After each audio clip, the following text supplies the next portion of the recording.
ত্যাগের মহিমা ধারণ করে সুখে শান্তিতে বসবাস করার আহ্বান জানিয়েছেন পানি সম্পদ মন্ত্রী শহীদ উদ্দিন চৌধুরিয়ানী। সকালে লক্ষ্মীপুর সোনামিয়া ঈদগাহ মাঠে পবিত্র ঈদুল আজহার নামাজ শেষে কথা বলেছেন তিনি। নামাজ শেষে দেশবাসীকে ঈদের শুভেচ্ছা জানান তিনি। এ সময় আরও উপস্থিত ছিলেন লক্ষ্মীপুর জেলা প্রশাসক এস.এম. মেহেদী হাসান, বাফুফে সহ সভাপতি ওয়াহিদ উদ্দিন চৌধুরী, হ্যাপি সহ আরও অনেকেই।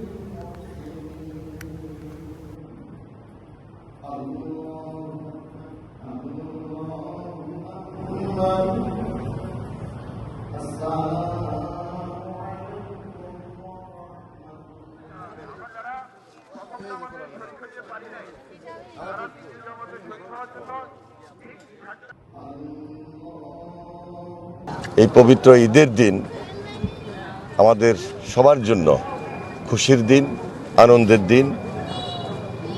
ত্যাগের মহিমায় আমরা যেন এই মহিমান্বিত জীবনটাকে ধারণ করে সবাই সুখে শান্তিতে সৌহার্দ্যপূর্ণ পরিবেশে এই দেশে বসবাস করতে পারি, এটাই হোক আজকে আমাদের এই দিনের প্রতিপাদ্য।